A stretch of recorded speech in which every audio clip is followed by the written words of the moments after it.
하나님이 모든 것을 지으시되 때를 따라 아름답게 하셨고 또 사람들에게는 영원을 사모하는 마음을 주셨느니라. 그러나 하나님이 하시는 일의 시종을 사람으로 측량할 수 없게 하셨도다. 성부, 성자, 성령, 삼위일체 하나님께 신령과 진정으로 예배드립니다.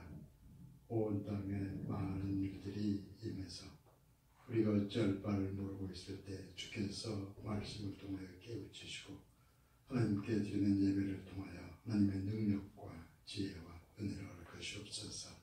이날에 드리는 모든 예배를 통해서 하나님께서 홀로 영광을 받으시오며 하나님께서 뜻하시는 바 믿음과 지혜와 능력을 얻게 성령으로 충만케 하시옵소서. 예수님의 이름으로 기원하옵나이다. 아멘. 일어서서 425장 찬양하겠습니다.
나의 영혼이 잠잠히 하나님만 바라며 나의 구원이 그에게서 나오는도다.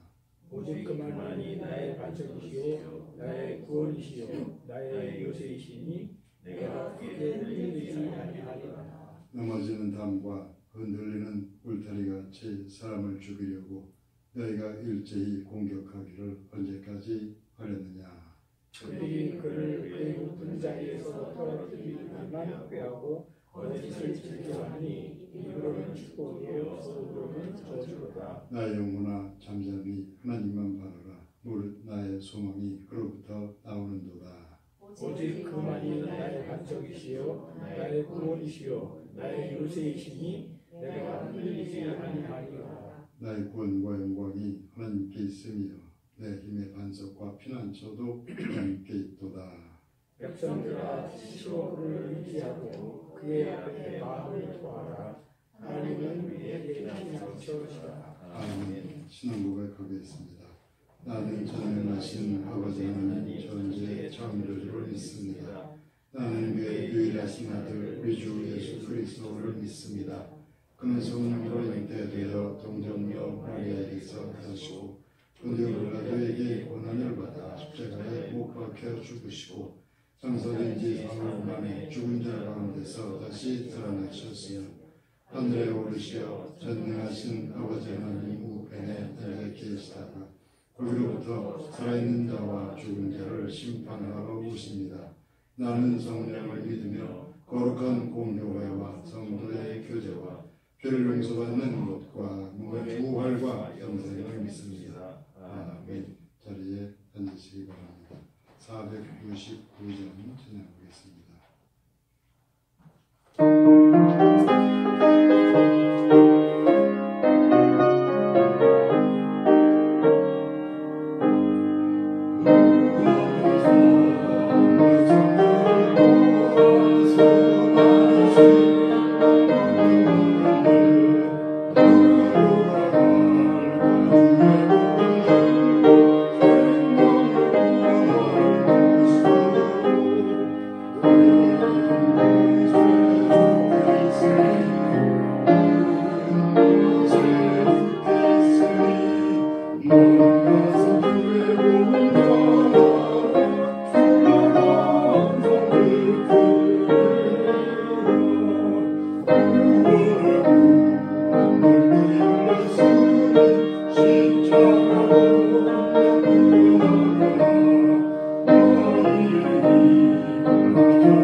하나님께서 온 우주와 이 세상과 어떤 인간을 하나님의 형상대로 창조하셨습니다.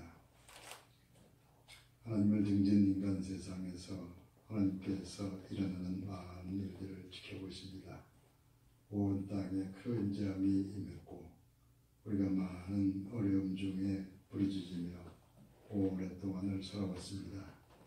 아직 하나님의 우리를 향한 구원의 손길을 우리가 감지할 수 없으며 어떤 이 나라의 여러 가지 어려움 중에 하나님의 은혜를 우리가 감지할 수 없습니다. 죄의 백성들이 교회에서 또 가정에서 온전케 예배드리기가 어려운 상황입니다. 이러한 때에 저희가 가정의 달을 맞이합니다. 하나님께서 저희 믿는 자의 가정과 믿지 않는 자들의 가정과 무엇보다 하나님의 교회, 믿음의 가정들을 긍휼히 여기사 새 힘을 주시옵길 간절히 기도합니다. 이 5월에 어린이 주일, 어버이 주일, 세상에 난 많은 기념 행사들이 있습니다. 그런데 이 땅에 이루어진 많은 일들, 어려운 일들, 모든 생명을 위협하는 재앙들을 주께서 지켜보시오며 무엇보다 이 나라와 온 땅에 임한 이 재앙에 하나님의 긍휼을 더하셔서 온전히 물러가게 하시오며 다시금 새로운 날들, 새로운 생명의 절기들을 허락하시옵소서. 무엇보다 어두운 정치, 경제, 사회 여러모로 하나님을 등진 인간들의 인간적인 세속적인 흐름들을 하나님께서 지켜보셔서 돌이킬 수 있도록 은혜를 주시옵고 주의 백성들의 오래된 그 고통과 부르짖음에 응답하시옵소서. 너는 내게 부르짖으라 내게 응답하겠고 또 너희들이 알지 못하는 크고 비밀한 일을 보이신다 하신 말씀대로 이 어려움 중에 인내하며 기도한 모든 백성들의 기도가 마침내 하나님의 응답을 체험하게 하시오며 또 우리가 알지 못하는 하나님께서 예비하신 큰 일도 허락하실 줄 믿습니다. 오늘 주일날 온 땅에서 하나님의 교회를 조자 또한 각 가정마다 드리는 모든 예배를 통해서 하나님께서는 영광을 받으시옵소서. 풍성한 은혜를 허락하사 성령으로 충만케 역사하여 주시옵소서. 예수님의 이름으로 기도합니다. 아멘. 이 시간 말씀 두 군데에서 읽어드리겠습니다. 먼저 로마서를 보고 그 다음에 창세기 이렇게 보고 하겠습니다. 로마서 7장 15절부터 19절까지 로마서 7장 15절부터 19절까지 말씀을 먼저 읽고 그 다음에 창세기 47장 9절 읽겠습니다. 로마서부터 읽겠습니다.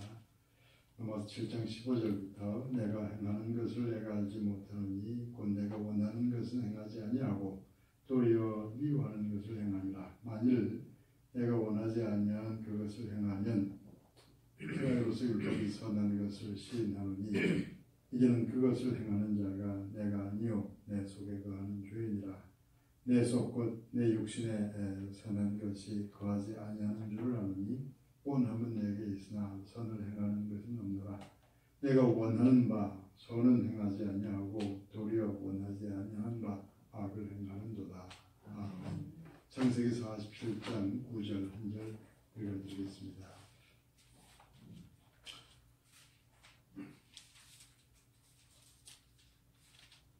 야곱이 바로에게 아뢰되 내 나그네 길 세월이 130년이니이다.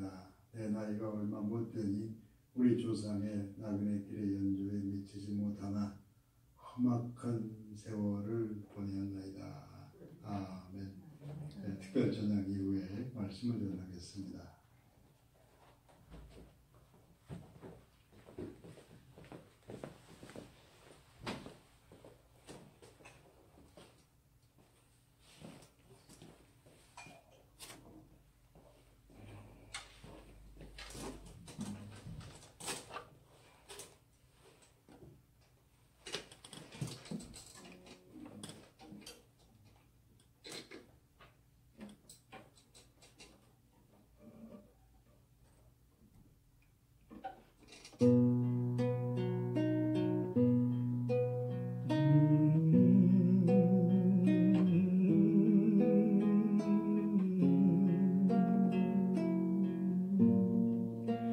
목적도 없이 나는 당황했네. 소망도 없이 살았네. 그때에 못자국 난 그 손길 나에겐 새 생명 주셨네. 오만 십자가에 능력 있네. 거기서 나의 삶이 변했네. 찬양하리 주 이름 영원히. 주의 십자가 능력 있네. 나는 믿네 갈보리 언덕 십자가.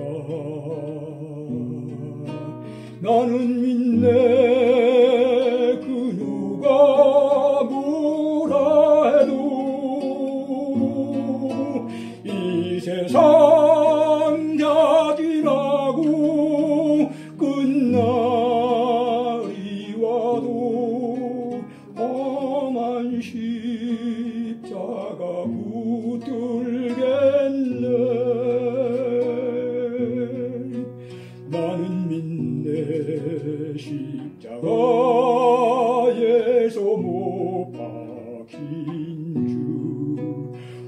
오늘도 새 삶을 주시네. 날 새롭게 하셨네. 나는 새 피조물 십자가 잡고 살아가리.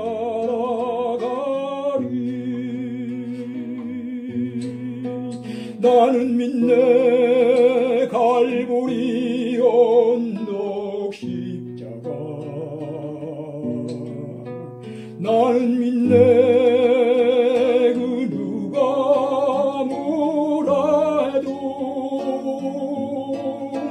이 세상 다 지나고 끝날이 와도 험한 십자가 붙들겠네.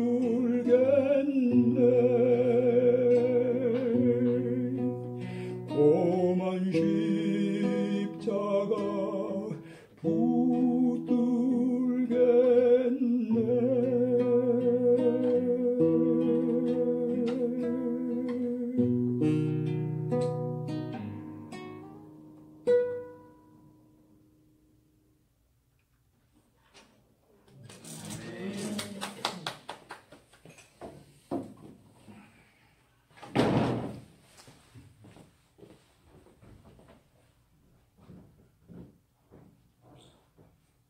오늘은 5월의 첫째 주일로서 어린이 주일입니다. 다음 주일은 어머니 주일이고 그리고 5월은 가정의 달입니다. 한 20여 년 전에 이런 말씀을 드린 적이 있었는데 저희 가정에 대한 이야기를 한 가지 말씀드리면서 이 시간 시작하려고 합니다. 저는 지금으로부터 27년 전에 1993년에 서초교회로 오게 됐습니다. 서초동으로 이사와서 반년쯤 후에 첫 아이를 낳게 됐습니다. 저희 부부가 40이 넘어서 첫 아이가 태어났기 때문에 태어난 아이는 주변의 관심을 독차지하면서 성장하게 됐습니다. 그런데 얼마 후에 둘째 아이가 태어나게 됐습니다. 첫째는 딸인데 둘째는 아들입니다.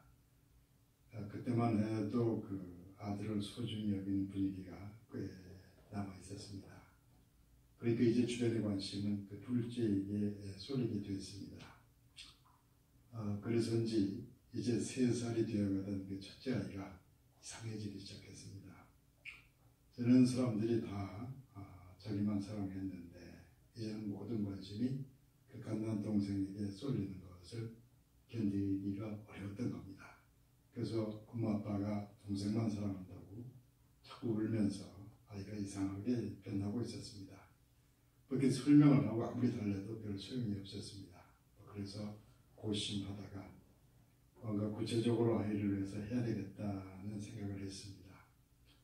그러던 어느 목요일에 저는 그 첫째 아이를 데리고 아침 일찍 집을 나섰습니다. 일단 지하철을 타고서 강변역 버스터미널로 갔습니다. 그 가게에서 아이가 가리키는 대로 과자 몇 봉지를 샀습니다. 그리고 춘천으로 가는 버스를 탔습니다. 이제 3살 된 아이와 둘이서 여행을 떠는 겁니다. 버스는 비교적 여유가 있었습니다. 전망 좋은 창가 좌석을 골라 의자를 적당히 젖힌 다음에 아이가 편히 함께 했습니다. 그리고 과자 봉지를 다 열어서 저희 무릎에 진열한 다음 원하는 대로 아이가 골라서 먹게 했습니다. 그러면서 버스가 춘천으로 향하게 됐습니다. 그때 아이는 무척 들뜬 분위기였습니다. 사람들이 다 아기만 예뻐해서 참 속이 상했는데 오늘은 아침부터 아기도 안 보이고 또 항상 아기를 안고 있는 엄마도 안 보이고 그래서 아빠와 둘이서만 버스를 타고 어디론가 여행을 가는 길입니다. 또 좋아하는 과자를 가득 안고서 아이 얼굴이 아주 밝았습니다. 버스를 타고 가다가 그 도로변의 간판에 아는 글자가 나오면 아이는 큰 소리로 글자를 읽었습니다. 그 옆에 앉은 사람들이 아이가 똑똑하다고 칭찬하고 그러면 신나는 아이는 글자가 나오기를 기다렸다가 다시 읽고 그러면서 춘천으로 갔습니다. 춘천 터미널에서 내린 다음 택시 버스를 타고 춘천 임원의 집으로 갔습니다. 우리가 갑자기 춘천을 찾아온 사정을 잘 아는 임원은 나름대로 적극적인 조치를 취하기 시작했습니다. 이모는 세상에서 또 제일 예쁘다. 또 그런 말을 열심히 큰 소리로 하면서 아이가 좋아하는 음식을 만들어서 이것저것 먹였습니다. 그리고 나서 아이가 낮잠 자는 동안에 저는 춘천 시내를 쭉 돌아다니다가 저녁 시간이 되면서 서울로 돌아오는 버스를 타게 됐습니다. 그 새벽부터 여행에 지쳤는지 버스 안에서 아이는 줄곧 잠을 잤습니다. 그 아이가 자는 동안 어두워진 버스 창밖을 내다보면서 많은 생각을 하게 됐습니다. 그 아이들끼리 관계에서만 이런 게 아니고 교회에서도 모든 그 공동체의 그 내적 관계에서도 이런 일이 생기는 게 아닐까. 먼저 있던 사람과 나중에 찾아온 사람 사이에서 어디서나 이 비슷한 문제가 생기는 게 아닐까. 하나님께서 저에게 체험적인 깊은 그 깨달음을 주신 듯한 여행이었습니다. 어쨌든 그 여행 이후로 그 첫째 아이는 그 엄마 아빠가 동생만 사랑한다는 이야기는 더 이상 하지 않게 됐습니다. 성경 66권 중에서 창세기는 성경 전체를 바라보는 그 창문의 역할을 합니다. 우주 만물과 인간을 창조하신 하나님, 하나님과 관계 속에 살아야 했는데 하나님을 등진 인간의 타락, 또 그런 인간을 구원하시려는 하나님. 그래서 창세기는 창조의 말씀이면서 동시에 인간을 구원하시려는 하나님의 약속이요, 또 그 구원의 약속의 완성으로서 예수 그리스도를 바라보게 하는 말씀이 되는 것입니다.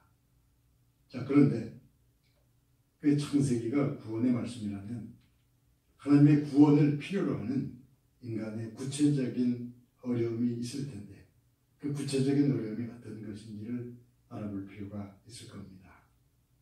빛을 필요로 하는 사람은 어둠 속에 지금 있는 사람입니다. 하나님의 도우심을 간절히 바라는 사람은 사람의 능력으로 해결하기 어려운 심각한 문제를 안고 있는 것입니다. 창세기 말씀에 나오는 주인공들 모두가 어떤 심각한 문제를 안고서 등장하게 됩니다. 우선 아브라함은 나이가 아주 많은 사람인데 그에겐 아이가 없습니다. 아이 문제 외에도 그 삶의 형편은 희망과는 거리가 먼 듯이 보입니다. 그런데 이 세상 깊숙이 자리 잡은 그 절망과 어두움은 하나님을 등진 아담과 하와로부터 시작됐습니다. 빛이 하나님을 등진 아담과 하와로부터 그 하나님 없는 어두움이 세상을 다스리는 세상 권세로 자리 잡기 시작한 것입니다. 하나님을 등진 그들로부터 나타난 어두움의 첫 열매가 바로 그것입니다. 가인이 동생 아벨을 돌로 내리친 형제살인이 세상에 드러난 어두움의 첫 열매였다는 말씀입니다. 아담과 하와의 아들인 그 가인과 아벨이 똑같이 하나님께 제물을 드리면서 예배 드리려고 했습니다. 그런데 한 아들의 예배는 하나님께서 기뻐하셨는데 다른 아들의 예배는 하나님께서 기뻐하지 않으셨습니다. 하나님께 사랑받지 못한 것을 견디지 못한 가인은 그 분노를 동생 아벨에게 터뜨리게 됩니다. 인간 사회가 끝없이 이어가게 되는 그 비극적인 사건이 바로 그때 그들에게서 시작된 겁니다. 그때 가인이 분노할 게 아니라 회개해서 다시 새롭게 하나님께 예배를 드려서 했다. 성경 말씀이 그런 이야기를 전하려는 건 아닙니다. 가인과 아벨의 이야기를 통해서 성경이 전하려는 것은 바로 이런 이야기입니다. 인간 세상은 본래부터 그런 세상이었다. 가까이서 사랑해야 하는 사람을 가장 어렵게 만들면서 살아가는 것이 인간 세상이요, 이 세상의 역사라는 말씀입니다. 하나님의 말씀이 의도하는 바는 가인의 회심을 말하는 게 아닙니다. 지금 현재 이 말씀을 듣는 우리가 세상은 본래 그런 세상이라는 것을 깨닫게 하기 위한 것이요. 하나님께 돌이켜서 구원받은 영혼만이 형제살인과 같은 문제를 해결받을 수 있다는 것을 믿게 하고 또 받아들이게 하려는 것입니다. 이 세상에 본래적인 어둠으로부터 벗어나서 구원받으려면 마음의 눈을 들어서 먼저 하나님을 바라봐야 한다는 그 말씀을 전하려는 것이 성경과 복음의 의도인 것입니다. 예수 그리스도께서 세상에 오신 것은 아담과 하와가 걸어온 길, 그 가인과 아벨이 걸어온 길을 거꾸로 걸어가는 것입니다. 분노와 절망과 형제살인으로 가득한 세상에서 그 어둠을 거슬러서 세상의 죄악과 죽음을 자신의 것으로 받아들이면서 예수님께서는 우리가 하나님께로 돌아갈 구원의 길을 내신 것입니다.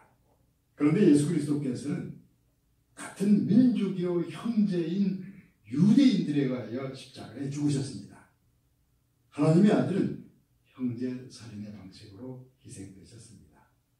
이 세상에 오랫동안 지니고 살아온 그 형제 살인의 본성이 하나님의 아들마저도 십자가 죽음으로 내몰고 만 겁니다. 빛의 하나님을 등지는 일은 아담과 하와로부터 시작됐습니다. 아담과 하와의 자녀들은 형이 동생을 돌로 치는 형제 살인으로부터 이 세상을 구체적으로 열어가기 시작했습니다. 그렇게 이 세상은 원래부터 깊은 어둠을 지니고 출발한 셈입니다. 그런 세상을 살아가는 하나님의 백성들에게 이런 절망감이 존재합니다. 로마서 7장 19절은 이렇게 전하고 있습니다. 내가 원하는 바 선은 행하지 아니하고 원하지 아니하는 바 악을 행하는도다. 선한 일을 하면서 살아야 한다는 사실을 나는 잘 알고 있습니다. 실제로 내가 하고 있는 행동은 선이 아니라 악이라는 것입니다. 그러니까 모든 인간의 마음에 심각한 죄책감이 존재합니다. 그래서는 안 되는 것을 알면서도 해서는 안 되는 그 일을 계속하면서 살아가고 있다는 그런 죄책과 부담이 있는 것입니다. 로마서 7장 15절은 이렇게 전하고 있습니다. 내가 원하는 것은 행하지 아니하고 도리어 미워하는 것을 행함이라. 해야 할 것은 하지 않고 해서는 안 될 것을 행하며 살아간다는 겁니다.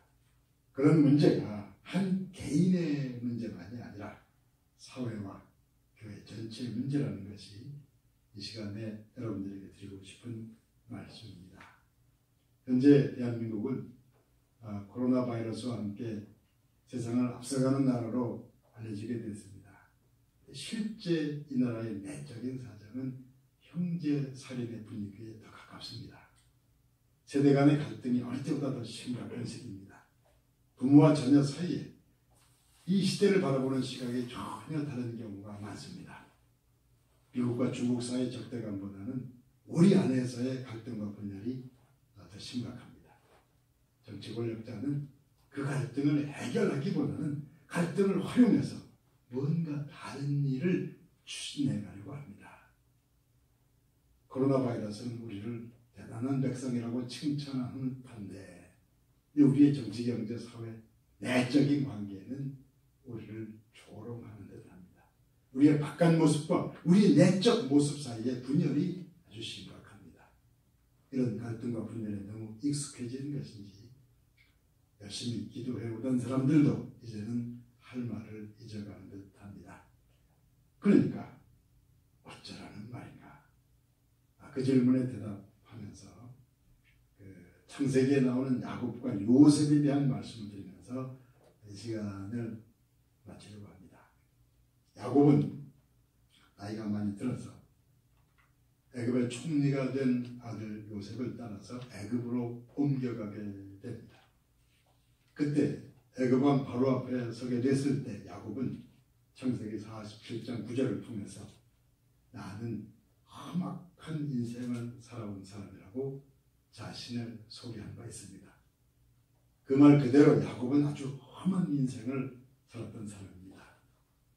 야곱은 어린 나이에 집을 멀리 떠나서 외삼촌의 집에서 성장하게 됩니다. 쌍둥이 형 에서와 갈등으로 가족과 함께 살 수가 없었습니다. 외삼촌의 집에서 20여 년 사는 동안에 또 많은 시련을 경험하게 됩니다. 20년 후에 고향으로 돌아오는 과정에서도 그 형과의 화해 문제로 심각한 고통을 겪기도 했습니다. 새로운 삶의 터전에 정착하는 과정에서 주변 민족들과 심각한 갈등을 겪기도 했습니다.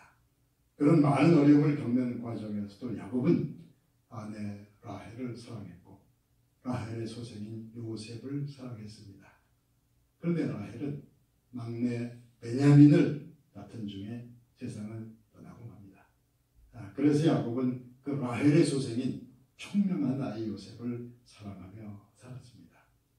근데 어느 날 형들이 일하는 들판으로 심부름 갔던 요셉이 돌아오지 않았습니다.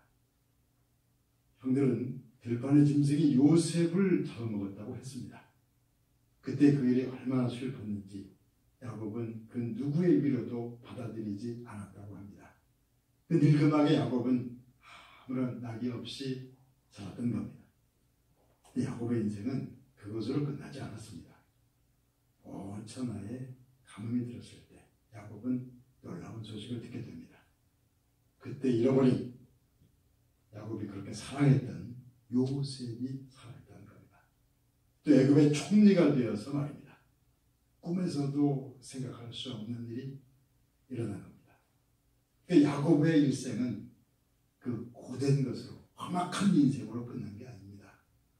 야곱의 그 험한 일생은 또 고난으로 점철된 이스라엘 역사는 험악한 그것으로 끝난 게 아닙니다.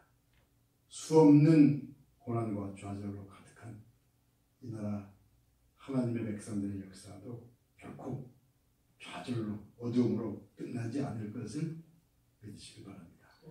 요즘 저는 우리나라 미래에 대해서 이렇게 생각하며 기도하는 중입니다. 우리는 소중한 것들을 이미 잃어버릴까나 앞으로 잃어버리게 될지는 모릅니다. 험악한 일생을 살았던 그 야곱처럼 말입니다. 생각지 못한 미래가 우리 한국인들의 우리 교회들의 것으로 돌아올 수도 있습니다. 그때 총리가 돼서 돌아온 그 요셉처럼 말입니다. 야곱은 험악한 인생을 살았지만 그 최후는 가장 행복한 것이었습니다. 사랑하는 아들 요셉 곁에서 아들이 애굽의 총리인 상황에서 야곱은 이 세상 최후를 마친 겁니다. 험악한 일생을 살았지만 최후는 가장 행복했던 것이 야곱의 일생이요 이스라엘의 생애도 하나님 백성들의 자가 될 것이라는 말씀입니다. 그런 인생과 미래가 우리의 것이 될 거라는 믿음을 가지고 열심히 기도하면서 어려운 시대를 극복해 가시기를 예수님의 이름으로 축원합니다. 아멘. 기도하겠습니다.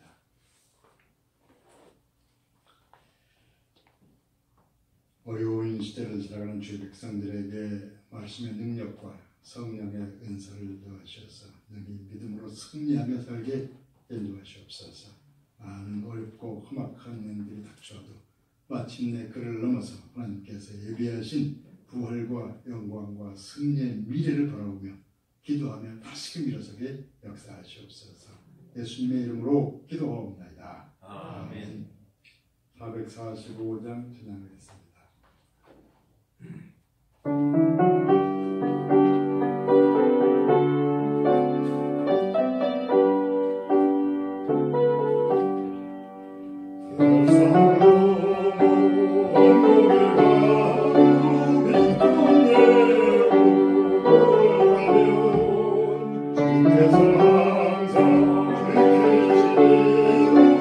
약속한 말씀 변치 않네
열심히 불러서 기도하겠습니다.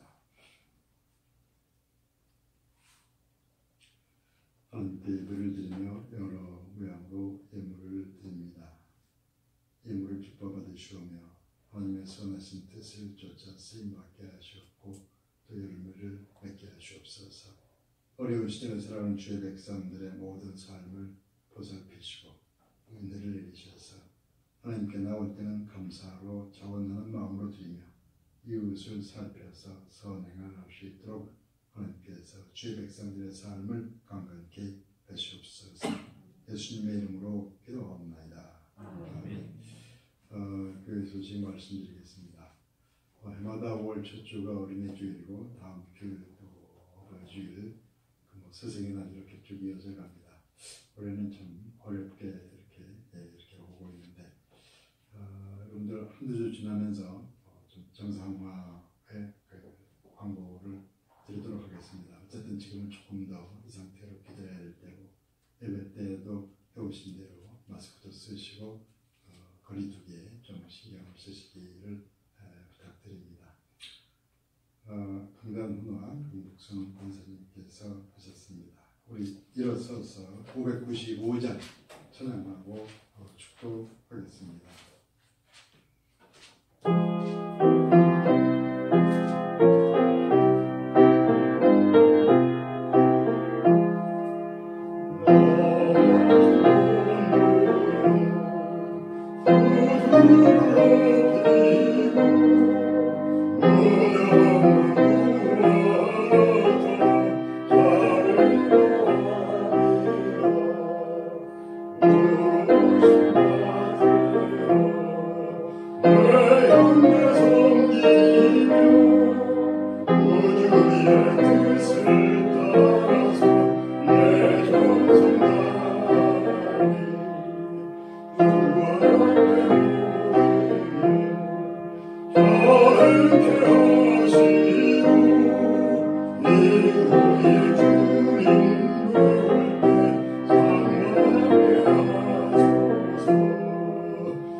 이제는 우리 주 예수 그리스도의 은혜와 하나님의 사랑과 성령의 교통하심이 살아계신 하나님과 십자가 부활의 믿음으로 어려운 시대를 극복하며 생명의 절기를 살아가는 하나님의 백성들 모두의 머리 위에 이제부터 영원까지 함께 하옵시기를 간절히 축원하옵나이다.